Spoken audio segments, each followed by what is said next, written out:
Merhaba,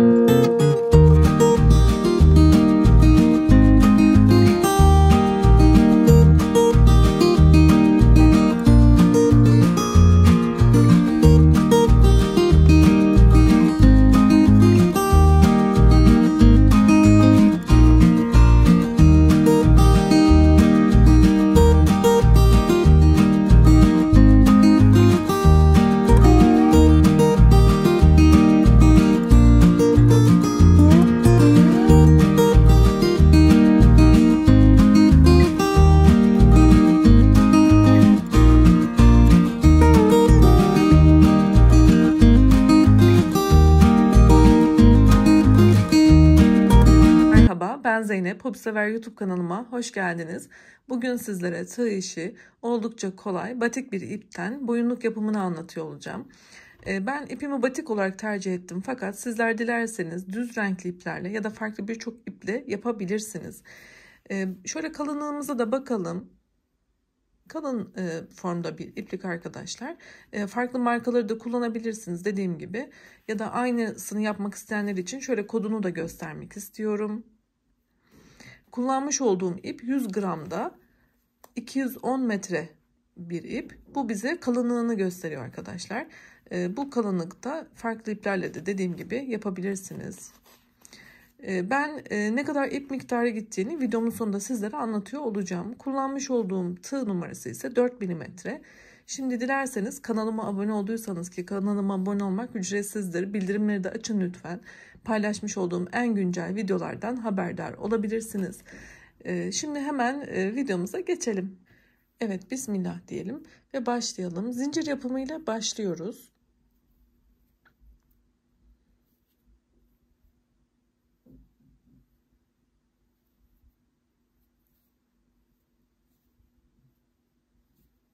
Benim yapacağım boyunlukta 50 tane zincir yapıyorum. Evet, ben zincirimi 50 tane hazırladım. Şu şekilde yaptım. Şimdi üzerine alıyorum. 1, 2, 3, 4, 5. zincirin içerisine batıyorum. Tığıma bir kere doladım ve 2 kere de çıkartarak ikili trabzan yapıyorum. Bir tane zincir yapıp üzerine sardım. Yine aynı boşluğun içerisine bir tane daha ikili trabzan yapıyorum ve burada bir V deseni oluşturmuş oldum. Şöyle bakın. Modelimiz oldukça kolay. Yeni başlayan arkadaşlarım rahatlıkla yapabilirler. Özellikle genç kızlar bu modeli çok severek yapıp kullanacaklarını düşünüyorum. Üzerine aldım. 1, 2 tane atlıyorum. 3. zincire tekrar batıyorum ve buraya yine bir V deseni yapacağım. İkili trabzan, bir zincir, aynı yere ikili trabzan. Oldukça kolay. Tekrar üzerine aldım. 2 tane atlıyorum. V deseni yaparak zincirimin sonuna kadar ilerliyorum.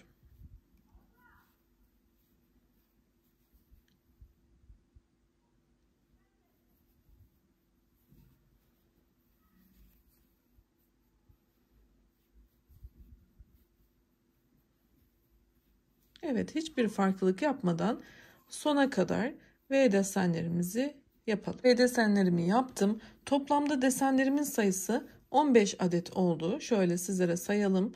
1, 2, 3, 4, 5, 6, 7, 8, 9, 10, 11, 12, 13, 14, 15. Bu sonda da şöyle 3 tane zincirim kaldı. Yine bir tane zincir yaparak buraya bir kenar trabzanı yapıyorum. 2 tanesini atlayarak son zincire batıyorum. Ve ikili trabzan yapıyorum. Sıramı tamamladım. Burada arkadaşlar şöyle bir durum var. Eğer sizin ipiniz benim ipimle aynı kalınlıkta değilse bu uzunluğa erişemeyebilirsiniz. Onun için zincir sayınızı artırıp buradaki V desenleri de artırabilirsiniz. Yani bunda hiçbir sakınca yok. Ben şimdi ölçüsünü de vereceğim. İpinizin kalınlığına, inceliğine göre bu ölçüyü metre olarak yakaladığınızda istediğiniz şekilde yapabilirsiniz. Bakın şöyle ölçüyorum. Ölçüm 28 santimetre. Şöyle.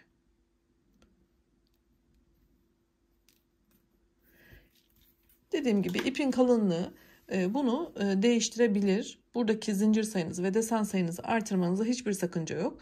28 santimetre olarak kurarsanız daha sonra aynı şekilde devam ediyor olacaksınız. Şimdi bir üst sıraya çıkarken ne yapıyoruz? Burada 4 tane zincir yapalım ve çevirelim. Yapmış olduğumuz ilk V desenin içerisine, yani şu boşluğu kullanmıyorum, şuraya yine bir V deseni yapıyorum.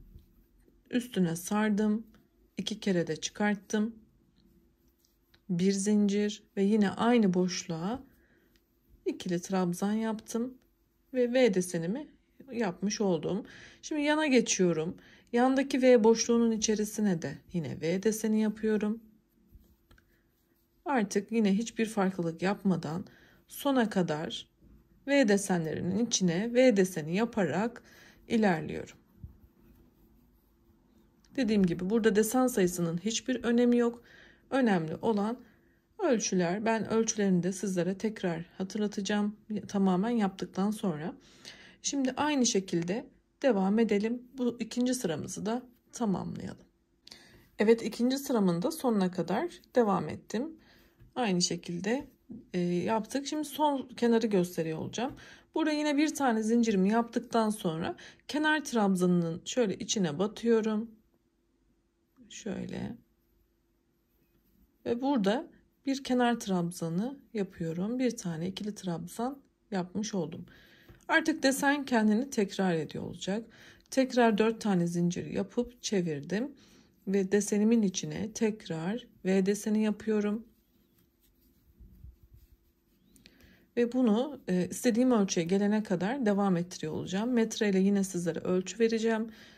Sıra sayısı önemli değil. Farklı iplerde farklı olabilir. Hatta aynı ipi bile kullanıyor olsak el sıkılığımıza göre de değişiyor olabilir. O yüzden ben de şimdi sıralarımı devam ettireceğim ve bitmiş halini hem en hem boy olarak sizlere tekrar ölçü olarak vereceğim. Ben de tamamlayıp geliyorum.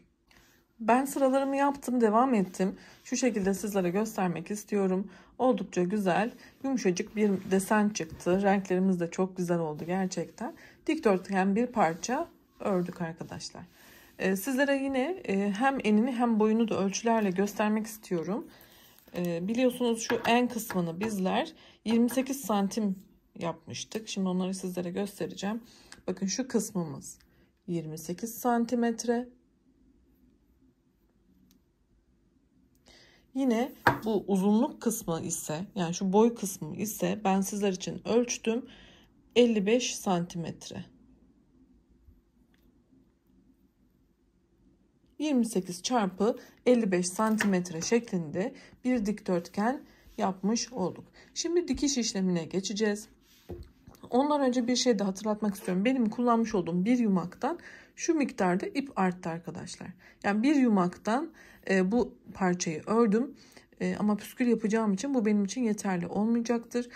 İkinci ipime geçeceğim. Sizler eğer elinizde ikinci ipiniz yoksa bu içinde olan farklı renklerden düz iplerle de yine püskül yapabilirsiniz ya da ikinci yumağı alabilirsiniz. Bilmiyorum, benim ipim de bu şekilde denk geldi. Evet, şimdi dikişimizi nasıl yapıyoruz? Şurası benim bitirdiğim nokta. Burası benim başladığım nokta. Şu şekilde tutuyorum. Bakın şurayı aldım.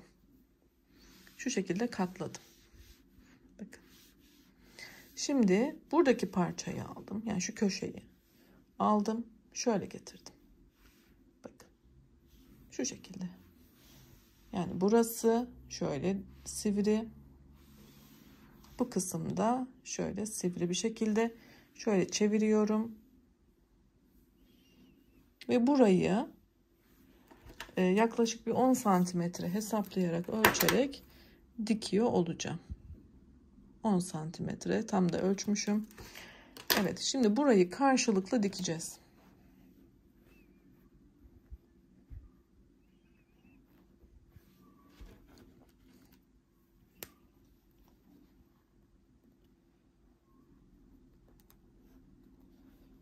Şöyle. Bakın şu parçayı karşılıklı dikelim. Ben bunun için bir de iğne iplik hazırladım. Şimdi şöyle göstereyim kendi ipimden. bunu hazırladım. Ne yapacağım? Şöyle göstereyim, yine görün. Farklı bir şekli var. Umarım anlatabilmişimdir bu kısmı da. Şöyle şu noktadan başlıyorum. Pardon.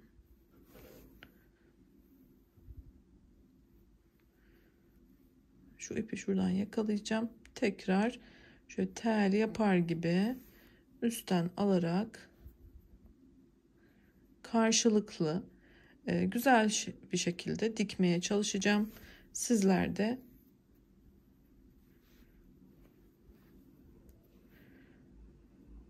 özenli bir şekilde dikin arkadaşlar.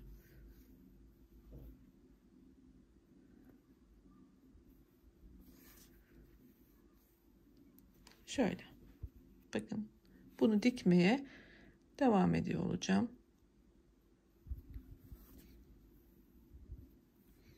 Ve şu noktaya kadar dikelim. Bu şekilde tamamlayalım bu kısmı. Evet, ben dikişimi tamamladım. Şu kısmı diktikten sonra her iki ucuna da şöyle sivri kısımlarına birer tane püskül diktim. Şu şekilde. Daha önce kolay püskül yapımını anlattığım için bu videoyu anlatmıyorum.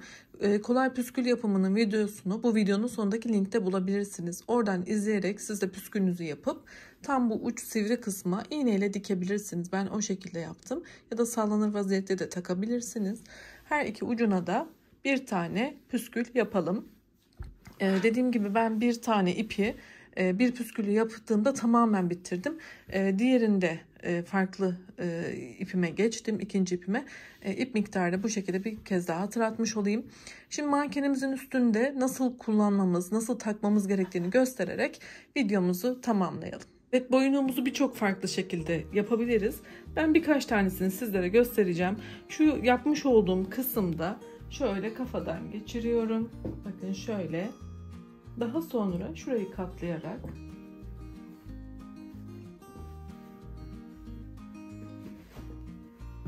elimle düzelteceğim. Şöyle üçgen bir form vereceğim.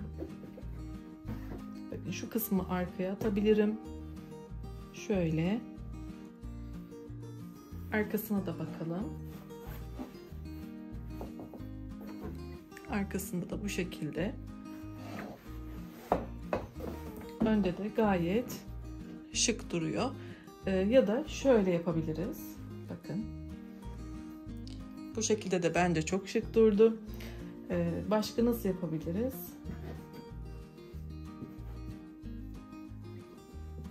Şu şekilde.